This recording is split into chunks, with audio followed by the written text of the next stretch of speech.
참 포도나무요 내 아버지는 농부라. 물은 내게 붙어 있어 열매를 맺지 아니하는 가지는 아버지께서 그것을 제거해 버리시고, 물은 열매를 맺는 가지는 더 열매를 맺게 하려 하여 그것을 깨끗하게 하시느니라. 너희는 내가 일러준 말로 이미 깨끗하여졌으니 내 안에 거하라. 나도 너희 안에 거하리라. 가지가 포도나무에 붙어 있지 아니하면 스스로 열매를 맺을 수 없음같이 너희도 내 안에 있지 아니하면 그러하리라. 나는 포도나무요 너희는 가지라. 그가 내 안에 내가 그 안에 거하면 사람이 열매를 많이 맺나니 나를 떠나서는 너희가 아무것도 할 수 없음이라. 사람이 내 안에 거하지 아니하면 가지처럼 밖에 버려져 말하나니 사람들이 그것을 모아다가 불에 던져 사르느니라. 너희가 내 안에 거하고 내 말이 너희 안에 거하면 무엇이든지 원하는 대로 구하라. 그리하면 이루리라. 너희가 열매를 많이 맺으면 내 아버지께서 영광을 받으실 것이요 너희는 내 제자가 되리라. 아멘. 기도하겠습니다. 우리의 성실하시고 신실하신 농부 되시는 하나님, 우리에게 열매를 맺게 하시기 위하여 오늘도 역사하시고 수고하시는 하나님의 사랑에 감격합니다. 이 귀한 시간 우리가 하나님의 말씀으로 다시 한번 기경되는 시간 될 수 있도록 도와주옵소서. 전하는 입술을 겸손케 하시며 전하는 입술을 하나님의 도구로 사용하시며 듣는 귀를 하나님 아버지의 말씀 앞에 겸손케 될 수 있도록 이 시간 붙잡아 주옵소서. 예수 그리스도의 이름으로 감사하며 기도하옵나이다. 아멘.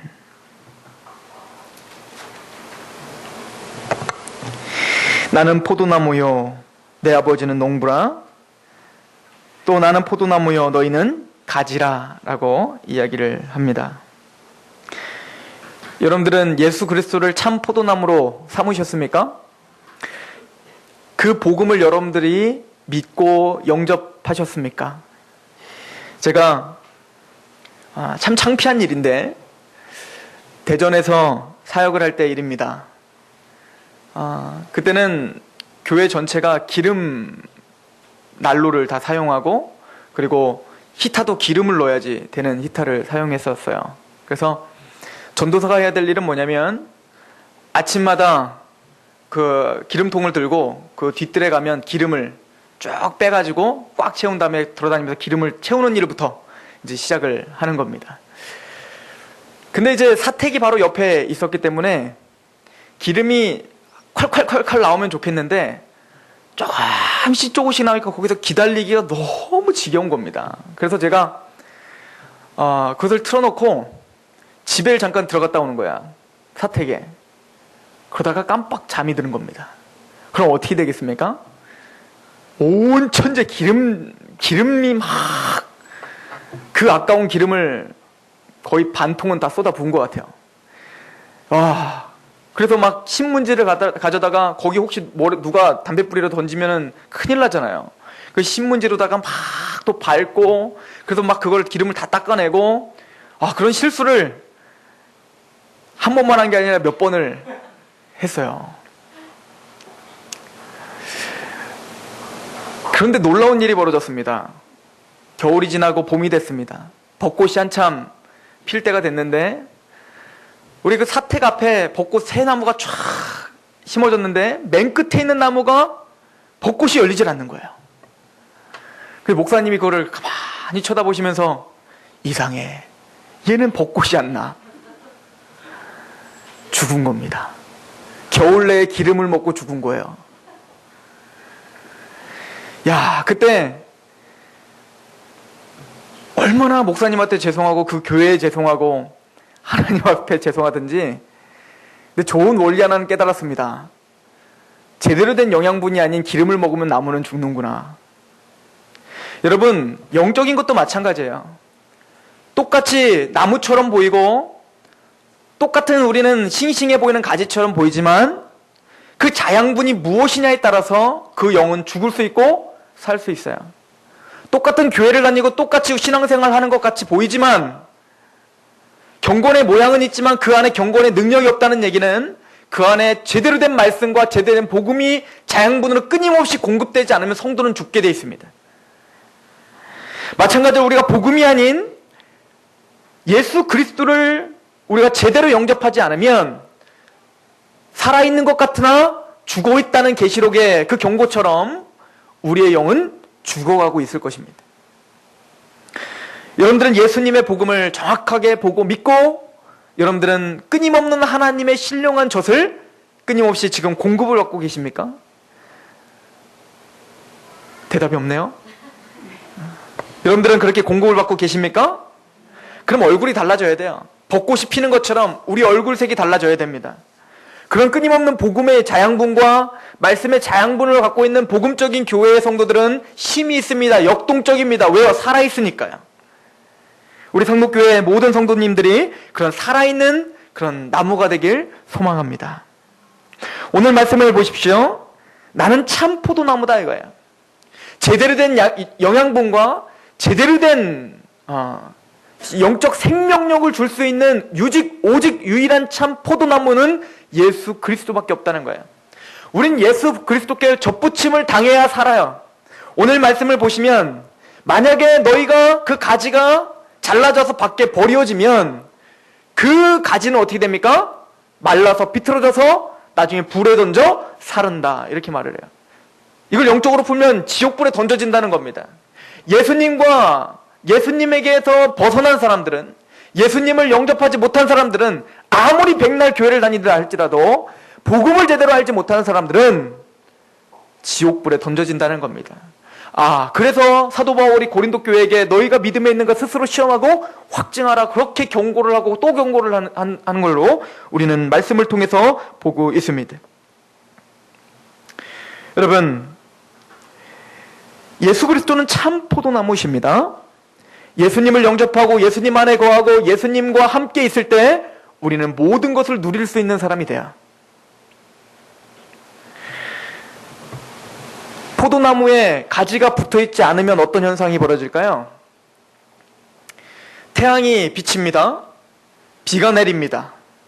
그 모든 대지에는 그 가득한 자양분들이 가득합니다. 아무리 태양의 모든 좋은 요소들이 있고 그 넓은 대지에 그 가득한 수분과 영양분이 가득할지라도 그 가지는 나무에 붙어있지 않으면 전혀 그 가지와는 상관없는 것이 돼요. 마찬가지로 우리가 교회를 다니지만 우리가 신앙생활을 하지만 예수 그리스도를 명확하게 인정하고 명확하게 영접하는 거듭나지 못하면 아무리 하나님의 좋은 자양분이 있더라도 그것은 내 것이 될 수 없다는 얘기입니다. 또한 하나님은 농부십니다. 농부는 포도나무에서 잘라진 가지에는 별로 관심이 없어요. 이제는 그 포도나무에서 잘라진 포도나무와 붙어있지 않는 가지는 하나님에게는 별로 관심이 없어요. 왜? 농부시니까요. 농부는 뭐 하는 사람입니까? 씨를 뿌리고 인내함으로 비료를 주고 또 비와 태양을 통해서 그것이 자라날 때 열매를 바라는 거거든요. 그런데 예수 그리스도에게 붙어있지 않은 나무는 열매를 맺을 수 없어요. 그러므로 농부에게는 관심 바뀔 수밖에 없습니다. 이젠 누가 관심을 가질 수밖에 없죠? 땔감이 필요한 사람들이 가져다가 불에 던져 사르는 일밖에 없다는 것이 오늘 메시지의 핵심입니다. 우리가 이렇게 한번 생각해 봅시다. 그렇다면 반대로 그 가지가 포도나무에 붙어 있을 때에는 이제 모든 것을 누리는 사람이 된다는 얘기야. 우리가 예수님에게 붙어 있게 된다면, 예수님을 영접하고 믿음이 생긴다면 우리는 이제 하나님의 모든 공급하심과 하나님이 우리에게 주신 모든 은혜를 누릴 수 있는 사람이 된다는 얘기예요. 여러분들 모세를 아시지요? 모세는 40년 동안 광야에서 그 조그만 지팡이를 들고 양떼를 치던 목동이었습니다. 우리가 생각할 때는 모세의 지팡이는 굉장히 멋있을 거라고 생각을 해요. 그죠? 다 크기도 사람보다 더 크고, 그리고 끝에 무슨 간달프가 들고 다니는 것처럼 막 신령한 어떤 지팡이, 커다란 지팡이, 뭔가 딱 보기만 해도 저거는 참 신비한 능력이 있을 만한 지팡이. 그러나 그 당시에 목동들은 그런 지팡이를 들고 다니지 않았어요. 오늘날로 말하면 그냥 막대기 하나 들고 다니고, 막대기. 보잘것없고 볼품없는 막대기입니다. 모세는 40년 동안 그 막대기로 양들을 쳤던 목동이었어요. 그런데 하나님의 손에 붙잡힌 바 되니까 하나님 앞에 부르심을 받고 믿음으로 이제는 홍해를 갈르러 나가는 그 모세에 잡힌 그 지팡이는 어떤 지팡이입니까? 똑같이 볼품없는 지팡이입니다. 그러나 성경은 홍해를 갈르러 나아가는 모세가 지은 그 지팡이를 뭐라고 명명하냐면 하나님의 지팡이라고 말을 하고 있어요. 즉 예수 그리스도께 우리가 접붙임을 당하고 구원을 받고 거듭난 영혼은 이제는 우리가 모든 직장, 학교, 또 나의 은사, 그 모든 것들이 이제는 뭡니까? 하나님의 지팡이가 되더라는 거예요. 이게 믿음의 사람과 그렇지 않은 사람들의 분명한 차이가 됩니다. 즉 예수 그리스도를 믿는 즉시 우리는 그 모든 대지의 영양분들을 빨아들일 수 있는 특권이 주어졌어요. 하나님은 그렇게 말합니다. 이제는 나의 이름으로 구하라. 지금까지 너희들이 구하지 않았으나 이제는 구하라. 내가 구하는 것을 주리라. 왜요? 그 구하는 것을 계속 공급해 주셔야 우리 안에 뭐가 생기기 때문에 그래요? 영양분이 계속 공급돼야 우리에게 열매가 드러나는 거예요. 그러므로 이제는 하나님이 우리에게 주시겠다고 말합니다. 이제 내가 서 있는 그곳이 하나님의 역사가 이루어지는 놀라운 장소가 되는 거예요. 보기에는 볼품없어 보이지만 여러분들이 쥐고 있는 그것, 여러분들이 쥐고 있는 또 여러분들이 땅을 밟고 있는 그곳은 이제 하나님의 역사가 일어나는 기적의 장소가 되는 것입니다.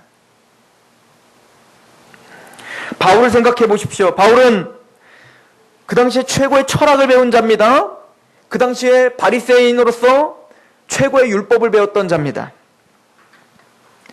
그러나 자기가 그 모든 좋은 것들을 배설물로 여기는 그 즉시 이 모든 것들이 다 나에게는 나의 인생의 배설물이구나.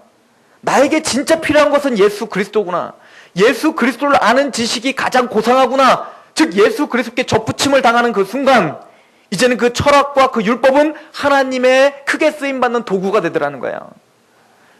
지금까지 여러분들이 무엇을 하며 사셨든 지금 여러분들의 손에 무엇이 갖고 있든 그것이 하나님의 도구가 되기 위해선 먼저 우리가 예수 그리스도를 영접하는 순간이 필요하다는 겁니다. 그럴 때 그 모든 하나님의 은혜와 그 자양분이 내 것이 되는 거예요.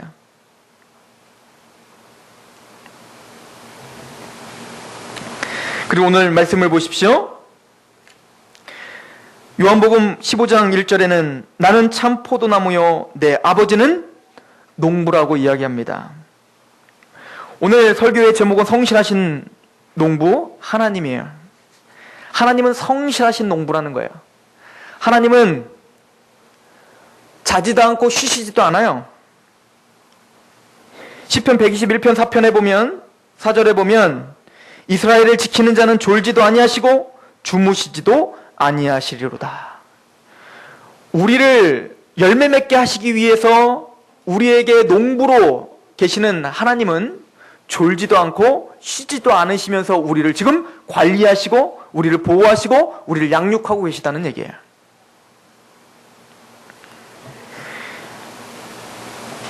제가 얼마 전에 TV를 보니까 참 신기한 사람이 한 명 나오더라고요. 그 사람은 농부입니다. 젊은 나이에 농사를 지으러 귀농을 하러 들어간 거죠. 그리고는 농사를 지니까 너무 힘든 거예요. 농사만큼 정직한 게 없죠. 시간을 투자하는 만큼 거둬들일 수 있죠. 시간을 투자하지 않고 내 육체를 투자하지 않으면 잡초가 나서 도대체가 농사가 되지 않죠. 그러니까 매일매일 바쁘시잖아요. 우리 집사님들도, 우리 장로님과 우리 집사님들도 농사 짓는 분들 보면 너무너무 바쁘시잖아요. 그래서 시간을 투자하는 만큼 거둬들이는 거예요. 그 너무 고달픈 겁니다. 그러니까 이 청년이 어떻게 했냐면 어찌하든 자기가 키워놓은 이 작물이 정말 잘 자랄 수 있도록 열매를 잘 맺을 수 있도록 밤새 고민을 하는 거야. 어떻게 하면 이 작물을 정말 손쉽고도 또 굉장히 똑똑하게 이 작물을 키워낼 수 있을까? 이걸 항상 고민하는 겁니다. 그러니까 이 청년이 뭘 하기 시작했냐면 개발을 하기. 그 농사 기구들을 자기가 손수 만들기 시작했어요. 막 발명가예요, 발명가. 그래서 비닐을 덮고 비닐을 비닐을 이렇게 몇 사람이 막 둘둘 말아가지고 하는데 제대로 말리지도 않고 시간도 너무 오래 걸리고, 그러니까 모터를 하나 달아가지고 딱 누르니까 갑자기 비닐이 쫙 감켜갖고 2분이면 다 감치는 거야. 이런 것들을 막 만들어내기 시작하는 거예요. 물뿌리가 너무 힘드니까 경운기와 뭐 자전거와 뭐를 다 이렇게 만들더니 지들이 알아서 다니면서 막 물이 뿌려지는 기계를 만들고. 놀랍더라고요. 야, 농사 짓는데 정말 온 힘을 다 기울인 거예요. 자기의 모든 철학, 자기의 모든 지혜, 자기의 모든 열심, 거기에 다 투자하니까 뭔가 개발품이 나와요. 야, 신기하더라고요. 이런 것도 어떻게 만드는지.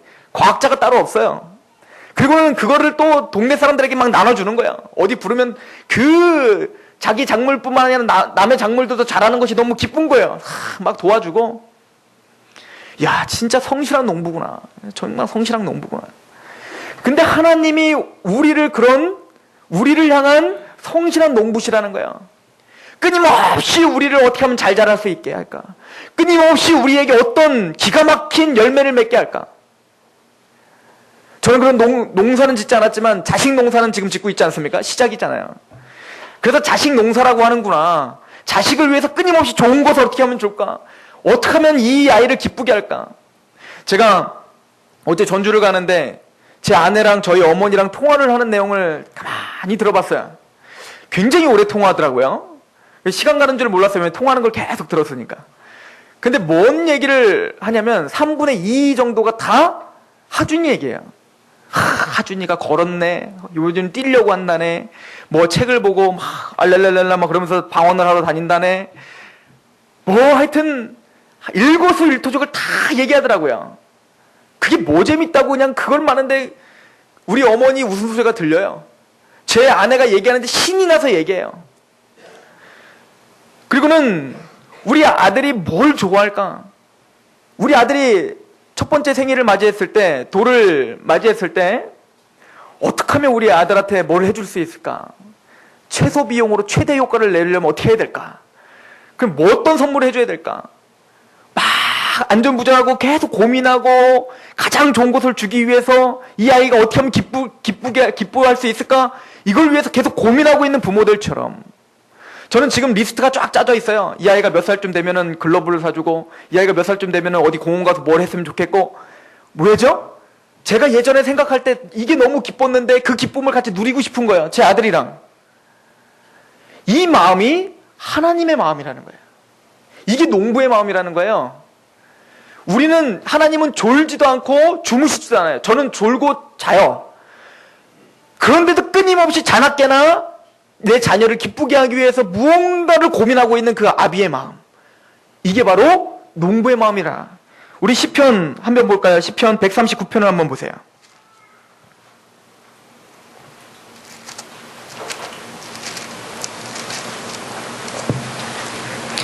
시편 139편 우리 17절 말씀을 보십시오.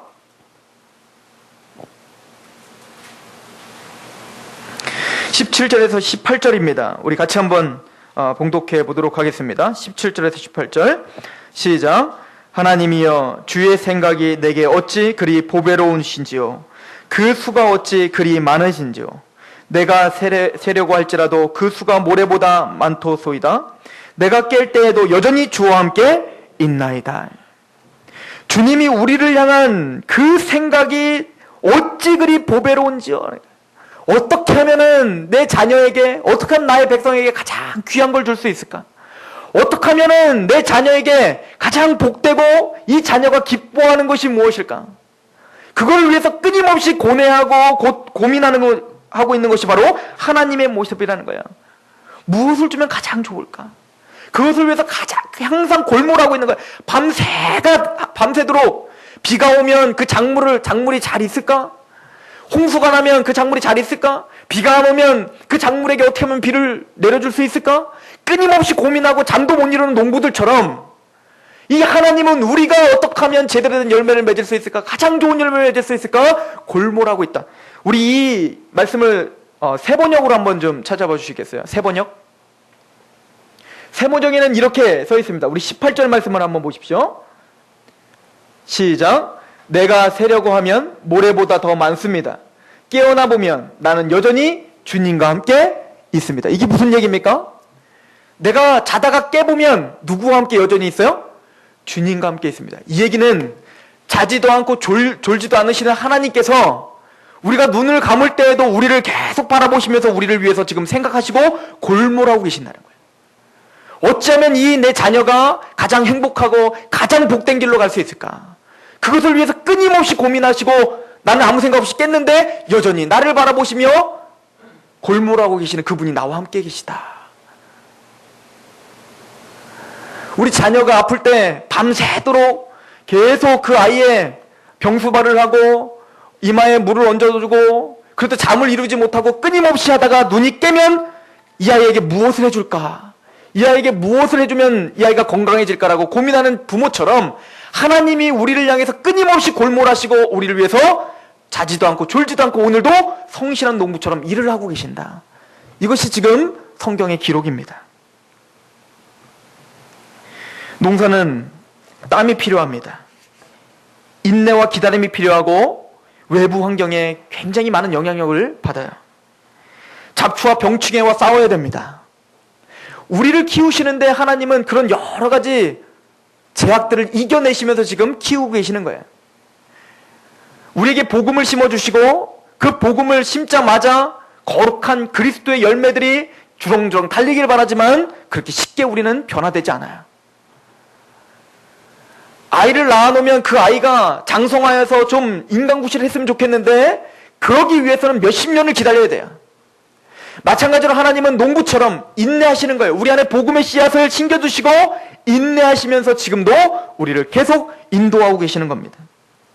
때로는 외부 환경에 고난과 고통이 닥쳐왔을 때 홍수와 가뭄이 닥쳐온 것처럼 우리 안에 가뭄이 닥쳐오고 홍수가 닥쳐올 때 계속 핍절해지고 신앙을 잃어버릴 때에 어쩌든 이양기로다가 계속 물을 뽑아가고 억지로라도 물을 주는 농부의 마음처럼 우리 마음 안에 어쩌든 기도로 계속 몰아가시고 끊임없이 뭔가 성령의 담비를 부어주시기 위해서 계속 안절부절 못하시는 하나님의 그 열심이 오늘 우리의 신앙을 지금 지켜주고 있는 거예요.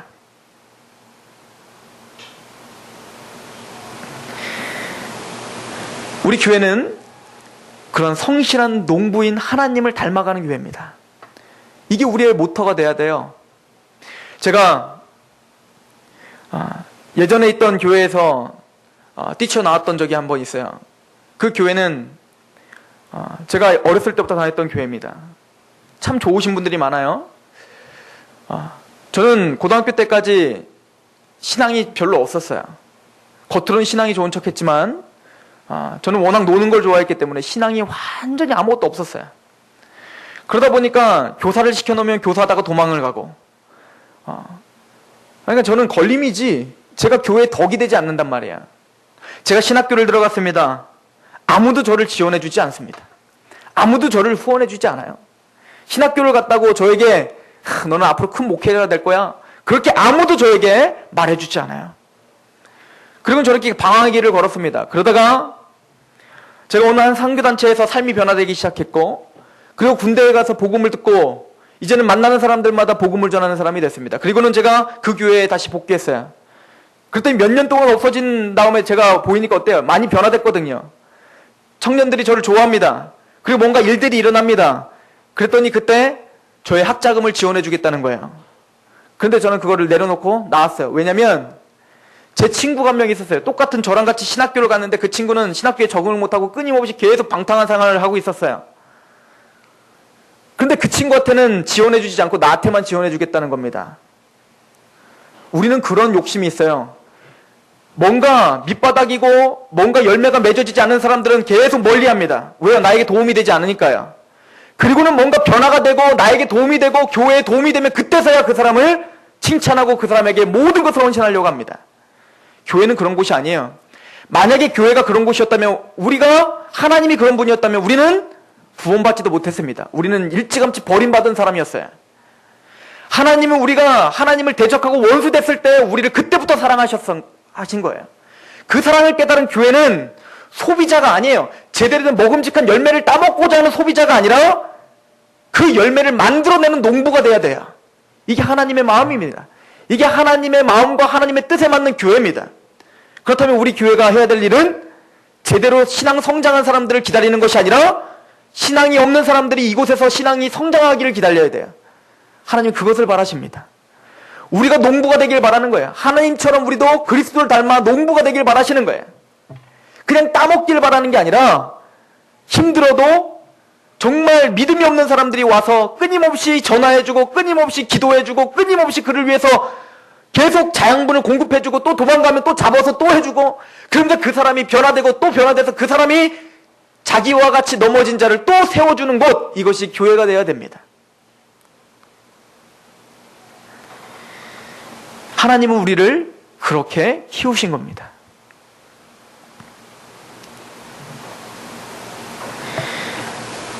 우리 교회가 소비자가 아니라 농부가 되길 소망합니다. 농부는 열매를 바라며 일하고 있어요. 그죠?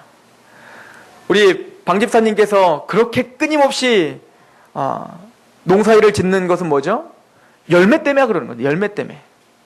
마찬가지로 좋으시고 성실하신 하나님께서 농부가 되셔서 우리에게 끊임없이 기도에 응답을 해주시고 우리를 위해서 끊임없이 골몰하시는 이유가 뭘까요? 우리 안에 열매를 위해서입니다. 열매가 아니라면 그럴 이유가 없지요.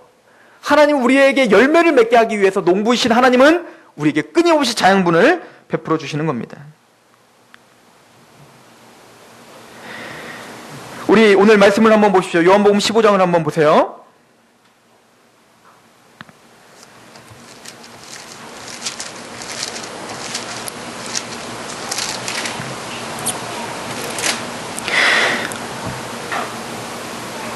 (15장) 우리 8절을 한번 보십시오. 같이 봉독합니다. 시작.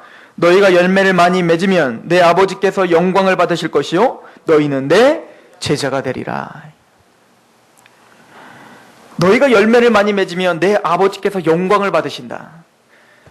농협이나 이런 데 가보면 박스채 뭘 사보면 거기에 생산자 이름이 써 있어요. 왜죠? 그 생산자의 농부의 영광은 뭐예요? 열매거든요. 얼마나 많은 열매를 맺느냐, 얼마나 튼실한 열매를 맺느냐, 이것이 좋은 농부야 그렇지 않느냐의 차이겠죠. 마찬가지로 성실하시고 좋으신 농부이신 하나님은 우리에게 반드시 좋은 열매를 맺게 하실 거예요.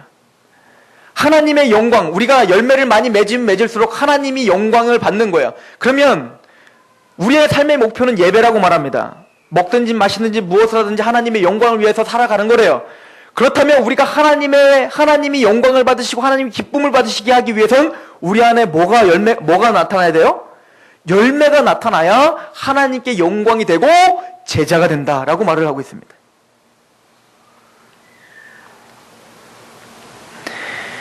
그 열매는 하나님만 기쁘신 것이 아니라 우리에게도 기쁨이 돼요. 여러분들 한번 생각해 보십시오. 어느 고을에 가뭄이 들은 거예요. 먹을 것이 전혀 없는 겁니다. 그런데 고급 관리가 어떤 두 사람을 부른 겁니다. 힘이 센 사람과 힘이 약한 사람을 불렀어요. 그리고는 이렇게 말을 합니다. 내가 쌀 4가마를 줄 테니 알아서 나눠서 먹으시오.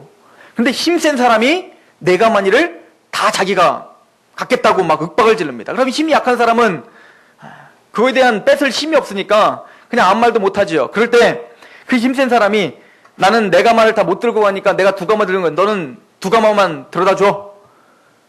그러면은 힘 약한 사람이 그 2가마를 짊어지고 갈 때에 얼마나 무겁고 힘이 들겠습니까? 그런데 만약에 반대로 내가 2가마를 갖고 있을 때는 힘센 사람이 그 힘 약한 사람에게 2가마를 너는 가져다가 너의 굶고 있는 너의 처와 너의 자식을 위해서 먹여라. 그러면 그 똑같은 무게지만 얼마나 가볍고 얼마나 행복하겠습니까? 주님께서 우리에게 이렇게 말을 합니다. 내 짐은 쉽고 가볍다. 그 얘기는 고달프지만 그 고달픔이 열매를 향한 고달픔이기 때문에 그러게요. 우리를 향한 기쁨과 행복감이 그 열매를 맺을 때 있기 때문에 하나님은 우리에게 끊임없는 열매를 요구하시고 그러기 위해서 고난을 감수하라고 이야기하고 있는 거예요. 예를 들어서 이런 겁니다. 제가 저번 주에 있었던 일이에요.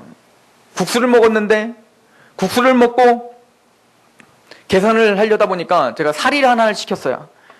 그러니까 국수값이 거기에 5,500원 2그릇이니까 12,000원. 아니죠. 11,000원. 네, 11,000원이죠. 이런 사람도 하나님이 쓰십니다. 11,000원인 거예요, 11,000원. 그래서 계산하려고 딱 보니까, 계산을 하고 나와서 보니까, 카드에 찍힌 걸 보니까, 11,000원이 딱 찍힌 거예요. 왜냐면 사리를 2,000원짜리를 먹었는데, 11,000원만 찍힌 거예요. 그걸 가면서 땡 잡았잖아요. 2,000원이 그냥 공돈이 왔잖아요. 아무리 봐도 사장은 모르니까. 그런데 가는데 계속 찔리는 거예요. 당연히 찔려야죠. 그래서 너무 많이 왔는데 차를 돌릴까 말까 막 고민이 되는 거야. 그냥 돌릴까? 그냥 갈까? 그런데 돌리기로 결정을 했어요. 아무래도 거긴 맛있어가지고 내가 계속 갈 건데, 어쩌다 보면 내가 전도사라는 걸 알 텐데, 그리고 돌려서 2,000원을 두고 사장님한테 이거 잘못 계산했다고 2,000원을 주었어요. 그랬더니 너무 고마워하는 겁니다.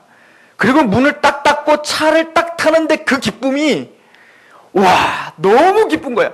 그게 뭐라고? 당연히 해야 될 일을 한 것뿐인데 그 기쁨이 너무너무 충만하더라니까요. 이야, 그 2,000원을 소비하고 내가 찾는 그 기쁨, 하나님 앞에 내가 그래도 떳떳하게 섰다, 하나님의 뜻 앞에 내가 섰구나, 그럴 때 찾아오는 그 기쁨이 있다니까요. 여러분도 한번 해보세요. 그겁니다. 하나님은 하나님의 말씀대로 살아갈 때 주어지는 그 놀라운 기쁨들이 있어요. 돈으로는 살 수 없는 그 기쁨을 우리에게 만끽하고 싶은 거예요. 하나님이 영광을 받으셨구나, 그리고 내가 하나님 앞에 좀 더 거룩해졌구나, 이 기쁨을 누리시길 바랍니다. 하나님은 그 기쁨을 위해서 수고하라는 거예요. 내 짐은 가볍다는 겁니다. 저는 지금 조그마한 하나의 이야기를 했지만, 그 기쁨은, 여러분들의 그 기쁨을 누리는 하나님이 더 그 기쁨으로 우리를 인도하실 거예요. 그 열매의 가장 큰 중요한 열매는 바로 감사입니다. 예수 그리스도에게 접붙임을 당한 사람은, 하나님의 농부가 되셔서 우리를 성실하게 이끄셨다는 그 기쁨을 아는 사람은 감사의 열매를 맺을 수밖에 없어요. 제가 저를 한번 돌아봤습니다. 제가 기독교인으로 태어난 것, 예전에는 그것이 참 못마땅한 일이었어요. 왜냐면 귀찮았거든요. 그런데 지금 생각해보니 습관을 들인다는 게 얼마나 힘든지 몰라요. 그런데 모태신앙으로 태어나서 어찌하든 억지로 다니다 보니까 예배를 다니는 습관, 하나님께 11조를 떼는 습관, 헌금을 드리는 습관, 복받는 그 길을 이미 다 닦아놨더라고요. 야, 이게 얼마나 감사하고 이게 모태신앙의 축복인가 봅니다. 두 번째는, 제가 고등학교를 가야 되는데 공부를 못해갖고 청주를 못 가고 유학을 못 가고 진천에서 남은 것. 야, 그때는 실패자인 것 같아서, 제 친구는 다 유학을 갔는데 저는 진천에 남은 겁니다. 그런데 얼마나 감사한지요. 제가 1년 동안 1년 반장, 2학년 때 반장, 3학년 때 회장을 했거든요. 제가 청주 갔으면 그렇게 했겠습니까?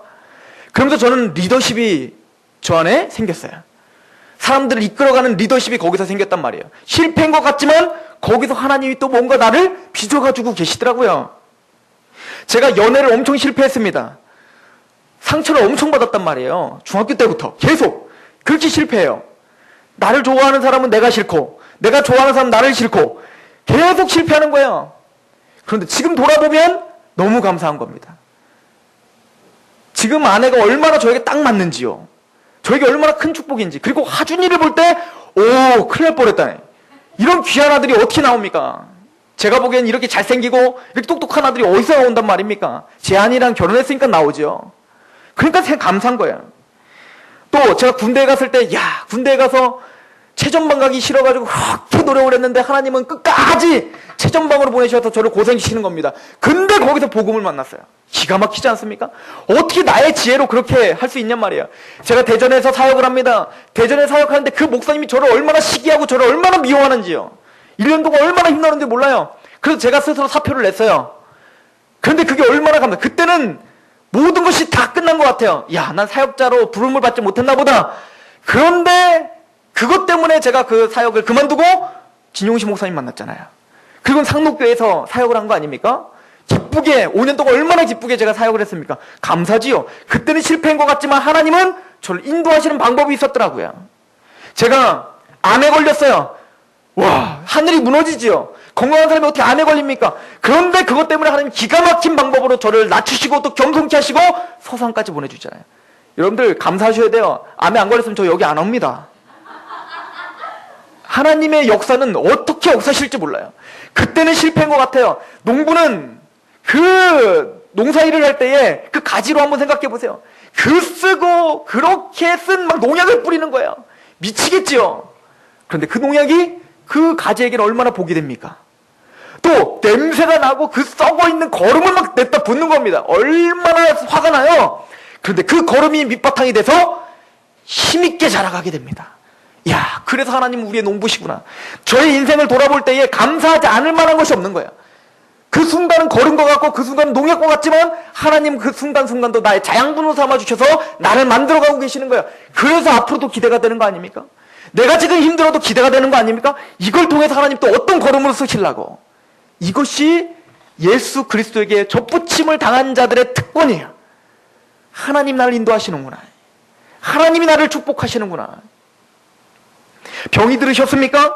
그러면 호흡이 있는 것만으로도 감사한 마음을 주실 겁니다. 호흡 있는 것만으로도 얼마나 감사한지 그 기회로 삼으십시오. 여러분들이 건강하십니까? 그 건강을 우상으로 만들지 말고 그 건강으로 하나님 앞에 힘있게 헌신할 수 있는 기회가 주어졌습니다. 여러분들 가난하십니까? 탐욕하지 않고 그 물질의 노예가 되지 않고 얼마든지 내 몸을 던져서 하나님 앞에 헌신할 수 있는 좋은 기회입니다. 여러분들 부자가 되셨습니까? 그럼 그 부한 걸로 하나님의 선한 청지기처럼 하나님의 물질로 하나님의 일을 힘있게 할 수 있는 기회가 주어졌습니다. 여러분들 실패하셨습니까?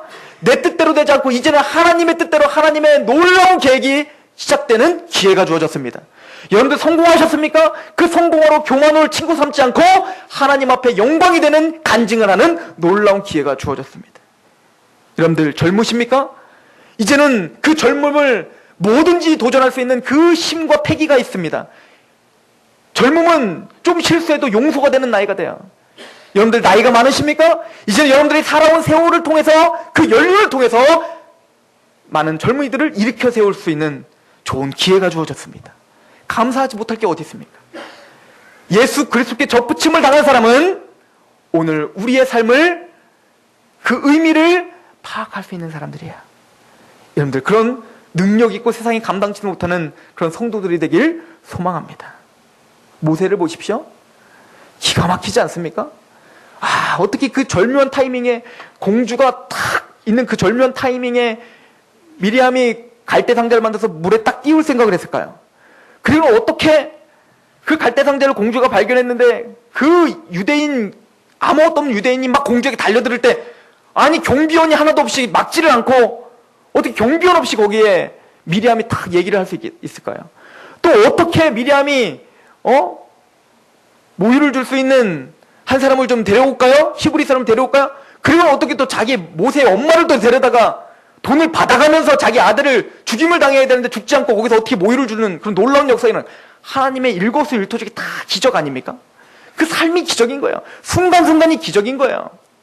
모세가 돌을 쳐서 어떻게 그걸 딱 발견하고 40년 동안 광야로 갔는데 그 40년 동안 그 쓸모없는 시간인 줄 알았더니만 그 쓸모없는 40년 동안 그 양들을 지키면서 목자의 마음을 배우게 하셨고 하나님은 신앙과 학식을 겸비한 지도자로 키우기 위해 끊임없이 성실한 농부처럼 끊임없이 지금 그 밭을 일구고 있는 모습이 보이십니까?